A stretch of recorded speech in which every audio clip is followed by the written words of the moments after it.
शुभं करोति।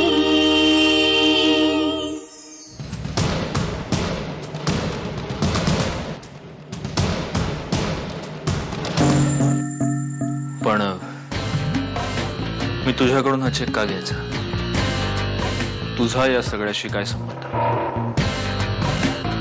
त्या खानोलकरना चेक दिला होतास तेव्हा तुझा काय संबंध होता त्या सगळ्याशी? मी किमयाच्या परवानगीशिवाय हा चेक घेऊ शकत नाही.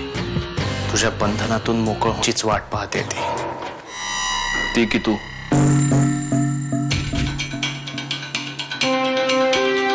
तू वाट पाहतोयस किमया माझ्या बंधनातून मुक्त होण्याची.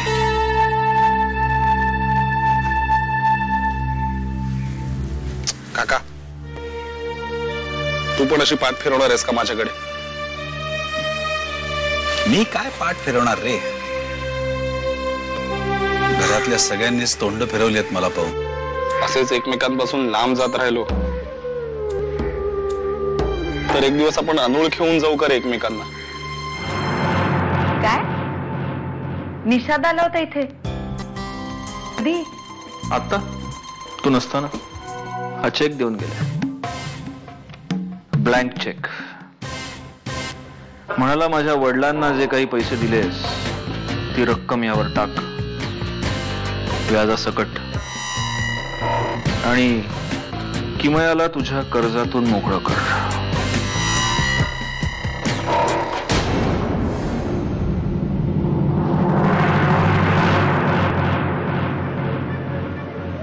निषादकडे कुठून आले एवढे पैसे? काय माहिती, मे बी त्याच्या वडिलांकडून घेतले असतील.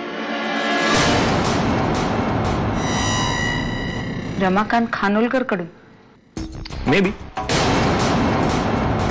माझी तुला फक्त एकच रिक्वेस्ट आहे की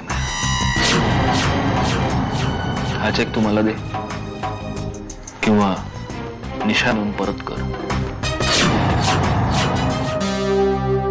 हे काय तू चहा करतोयस? प्राची आली नाही का अजून?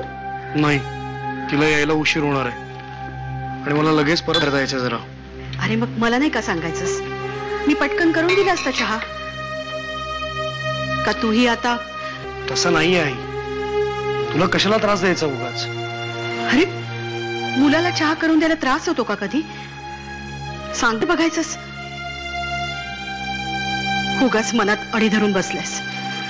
आई, आता जे काही चाललंय ते तुम्ही सगळ्यांनी ठरवलेलं आहे. मी शक्य तेवढं पाळण्याचा प्रयत्न करतोय. काय अचानक आलीस फोन न करता?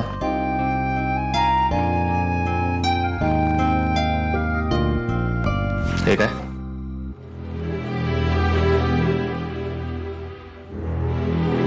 माझा चेक मलाच परत करतेस?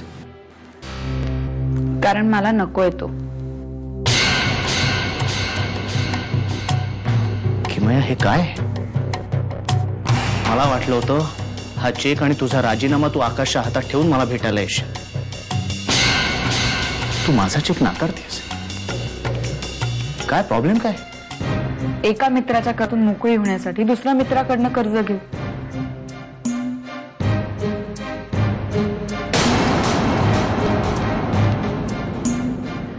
निषाद, तू फक्त मित्र नाहीयेस निषाद. तू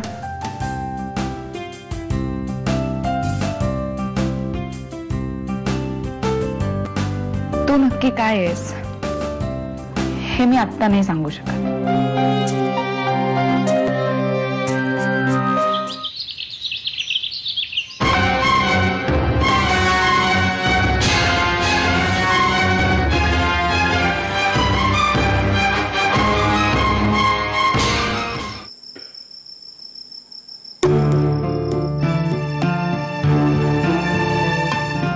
किमया, आज खूप उशीर झाला तुला.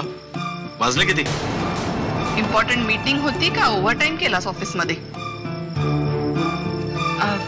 मी जरा बाहेर गेले. कोणाबरोबर? शुभं करोति।